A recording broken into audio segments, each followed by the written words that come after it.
Hey guys, and welcome to the Working Money Channel. The latest from Senator Warren Davidson here, Gary Gensler's selective enforcement approach to regulating drive capital outside our market. We need a bright line test that delineates what is and what is not a security. He is taking a hard line here. Listen to this. What is a security? Gary Gensler will say, oh, it's so clear. We have the Howey test. It's not clear at all, which is why he says, come in and talk to us. And company after company comes in and talks to him, including FTX, and they either don't detect things like they didn't on Celsius and who knows how many others, or they do things that just endless discovery for years in some cases, and they never get around to definitively saying, nope, this is a security, or hey, here's a no action letter. Only 3 no action letters. So it's really driving capital outside of our markets. We have to make a bright line test that everyone knows, not just the innovators and investors, but the regulators themselves. So he's suggesting a bright line test, the Howey test, outdated. As Albert Isola was mentioning yesterday, I did a video on that. I'll link that up here if you guys didn't catch that. The Howey test essentially outdated, not good for crypto clarity. Well, unfortunately, though, we've also got this. Elizabeth Warren praises the SEC chief, Gary Gensler, and slams the crypto lobby. So guys, this is what we're up against here. She praised the country's securities regulator and its chief, Gary Gensler's efforts to police the crypto industry, and called for lawmakers to give the watchdog the necessary resources and authority to keep things going. Can you believe this? Gensler, who took charge of the SEC in 2021, has had to put the genie back in the bottle and bring the crypto ecosystem into regulatory compliance. Down here just goes on, talks about some enforcement actions like the one against Kim Kardashian. And most importantly, here's a quote, "It appears that the commission is still ramping up. That's why the industry is scared of a strong SEC, and that's why it's spending millions of dollars each year lobbying to escape SEC oversight," Warren said. Warren has also been scrutinizing the collapse of crypto exchange FTX, which I think we can all get on board with. But what are the motives? Not going to get into that. But this is just what she said, which sent ripples through the industry and prompted regulators to increase their efforts to improve supervision. So Elizabeth Warren, clearly not on our side, praising Gary Gensler. So guys, it still is a battle out there. We have to buckle up because there's still a lot going on. Look at this. This coming from Mr. Hubert here on Twitter. Galaxy Digital bought XRP and sold it in 2019 and made bigger profits on those gains than on Ethereum. The same time, they made massive profits on a digital asset they shorted. Want to bet that this was also XRP? We have Novo on video in which he says he did in fact short XRP. And here is the balance sheet in the write-up. Net realized gains or net losses for the 3 months ending June 30th, 2019, the largest contributors to the net realized gains on digital assets of $98.1 million were gains on sales of Bitcoin, Ripple, and Ethereum. Down here, 1.1 million were losses on sales of Ethereum, partially offset by 21.9 million of realized gains on a digital asset sold short. Also just highlighting Ripple here, partially offset by 54.9 million of realized gains on a digital asset sold short. So interesting how these guys are now, this is Galaxy Digital, bought XRP, listed here in this report. And Mr. Hubert also just links the report here if you guys are interested. Lionel here on Twitter, Novo has been working with others shorting XRP. He isn't alone. He's working with the BTC and Ethereum maxis. Yes, and they had their friends at CNBC show people how to buy it before they shorted it. So all things to consider, guys, in this saga. So just kind of going back to the ETHgate story, which has kind of simmered down a little bit. Anyway, all good things to know because it's never bad to get the broader picture snapshot. Anyway, I wanted to thank Mr. Hubert for posting that. We've also got some news with regards to Brian Brooks. Now, Brian Brooks, he's on our side. He was the acting controller of the currency. At a certain point, he did step down. He did work for Binance US for a bit. He mysteriously left that role. Then he was working for Bitfury. Well, Eleanor Turret here posting this. The latest here on Brian Brooks, the former acting controller of the currency and former CEO of Binance US, has quietly left his role as CEO of Bitfury as of December 31st. So Brooks tells me the reason behind the move was that he had successfully completed the assignments he'd been recruited for back in 2021, which included a company-wide restructuring. He remains on Bitfury's board of directors. Mr. Intuitive down here asking, find out why he left Binance US. That is the real story. Now, that was a real mysterious one. He did go into Binance US and left very quickly without any reason, without any explanation. I'm still kind of curious about that, although now I'm thinking maybe it was perhaps for the same kinds of reasons. I don't know, because he was a CEO there and now leaving the Bitfury group as well. So I don't know, a lot of speculation down here. It is interesting because these guys really do have a lot of influence. Brian Brooks especially, a lot of people down here in this Twitter thread talking about how he should clean up the SEC, and I am in agreement with that. He'd be a great SEC commissioner in my opinion. Nevertheless, just going to leave it there. Wanted to bring that to you guys. And ChatGPT, everybody's talking about ChatGPT and asking it all kinds of questions about, well, everything really. Real Boy XRP posted this: ChatGPT learns Bitcoin will end central bank and fiat currencies. Okay, so what did ChatGPT say about Bitcoin? Now, I was a little skeptical before I read this article because I was thinking, okay, is it going to say, it's going to be a one world currency, people are going to use Bitcoin? What is this thing going to tell us, right? A Bitcoin mentor convinced ChatGPT, the AI chatbot, that Bitcoin would bring about the demise of fiat currency. Well, it wasn't entirely wrong. Check this out, guys. Harmon here on Twitter posted this. You're not going to believe this, but I just orange-pilled ChatGPT. It is now a Bitcoiner. See this conversation. It is incredible. And if you just take a look at what it was saying here, ending central banking would be a complex and difficult process that would likely involve a number of different factors. Some ways that humanity could potentially end central banking include education and awareness, increasing public awareness and understanding the role of the central bank and economy and the potential negative effects of central banking. So, I mean, Bitcoin does in fact do this, and it can do this for more people, and it already has. This could lead to increased pressure on governments and institutions to reform or abolish central banking. It continues on, I believe it's over here, yep. Continues on by saying political action, activism, and advocacy by individuals and groups who are critical of central banking could lead to political pressures on government to reform or abolish central banking. Alternatives, developing and promoting alternative economic systems, such as local currencies, community-based banking, and decentralized digital currencies, could reduce the need for central banking and shift power away from central banks. Economic collapse, a severe economic crisis that leads to a loss of confidence in what does it say here? Confidence in central banks and traditional financial institutions could lead to a shift away from central banking. It is important to note that ending central banking would likely have significant economic and social consequences, and it would be important to consider these carefully before taking steps to end central banking. Wow. So it does really understand, the concept behind Bitcoin.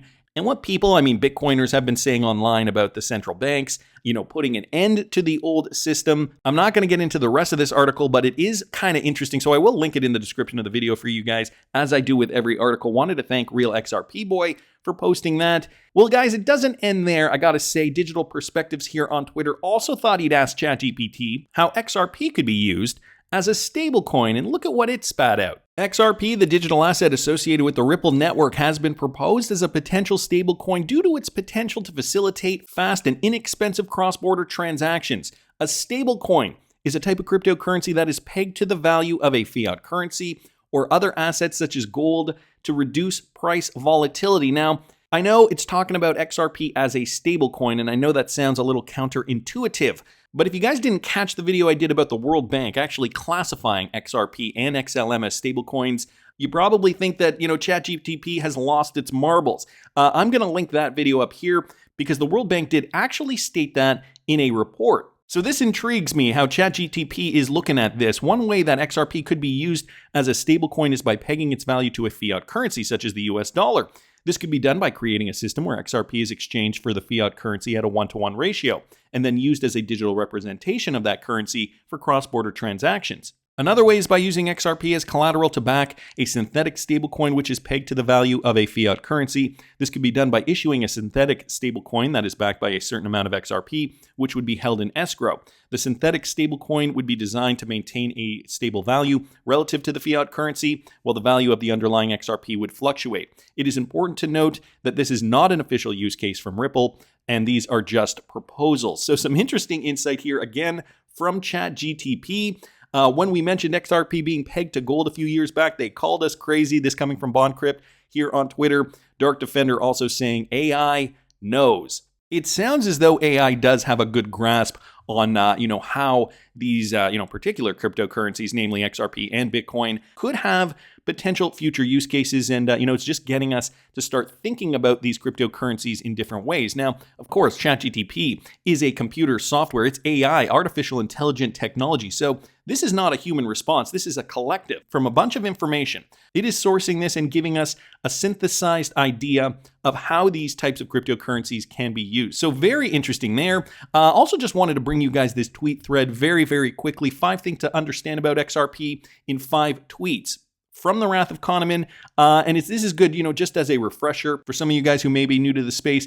XRP is a native network token. It is trustless with no counterparty for its value. It cannot be backed, nor does it tokenize anything. It is only worth what you pay for it. The XRPL can tokenize assets, and these assets require a counterparty. Trust someone is backing it. Number 2 out of 5, tokenized asset value has no bearing on XRP value. There are minute transaction fees, wallets, etc., but XRP price is unaffected. So important points we should remember. Save making the entire network more valuable because it is so useful. Number 3, XRP is used to source liquidity for currencies and tokenized assets on the ledger. This happens using XRPL pathfinding. When this happens, it is both bought and sold to private liquidity and other assets. Therefore, XRP price is not impacted much. So again, just giving us some more insight on what it is used for and why. I mean, I know some of you guys in the XRP community are asking, but if there is so many use cases, why is the price not going up? Well, that's why XRP is price agnostic. David Schwartz once commented, it's more efficient when priced higher, but it also works fine at lower prices like now. It is only worth what you pay for it on exchanges. People pay more as its use increases and availability decreases. And so this is the point here that I want to hit home. This is why I'm so interested in the SEC Ripple verdict finally coming to a head. We're going to see more money flowing into XRP, more use cases. All these American companies are likely going to jump on board once there's clarity, so on and so forth. The XRPL network is centralized, and Ripple only runs one of the 35 UNL validators, the rest individually operated. The validators are spread across the globe, run by companies, universities, and individuals. None of them, by definition, can make more XRP. So all things to consider. A nice fiver here from the Wrath of Kahneman, 5 tweets explaining XRP basically in a nutshell. And, he did this essentially for reference, something concise to just retweet to simplify my Twitter experience, as he puts down here. But just up here, fans of XRP need to know why they think price should accrue. XRP's use is to move value. How much is that use worth to the market? You may believe in a plan to implement XRP by some extra governmental organization. Fine, that's your business. It doesn't change how the XRPL works.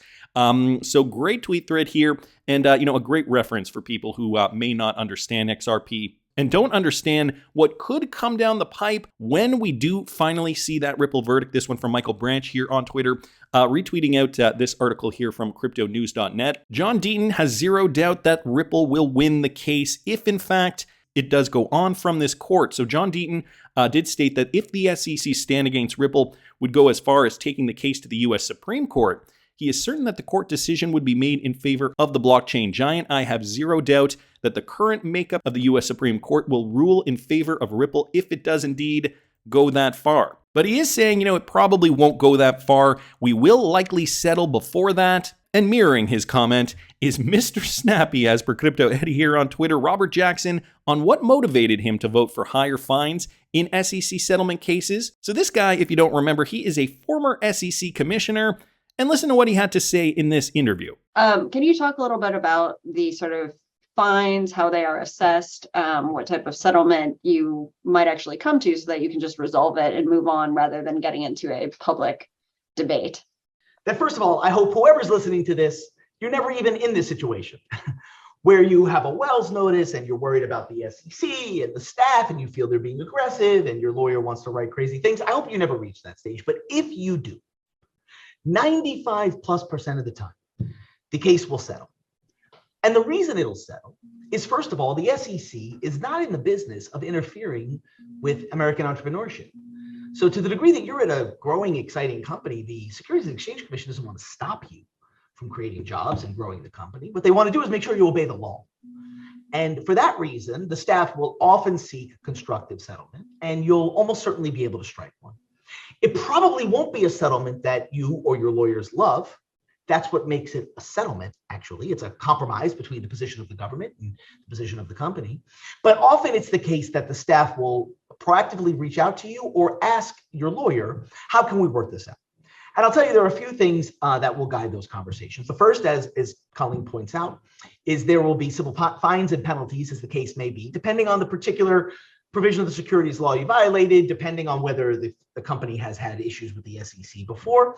I can tell you something that very often plays a crucial role in the setting of those fines is the level of cooperation that the company has exhibited in connection with the investigation. Many companies are thoughtful and responsive and hire really reasonable lawyers who engage with the staff. Other companies hire people who yell for a living, and those companies, in my experience, tend to pay higher fines because they made the government's task harder. And I'll tell you, as a commissioner, I voted for those higher fines.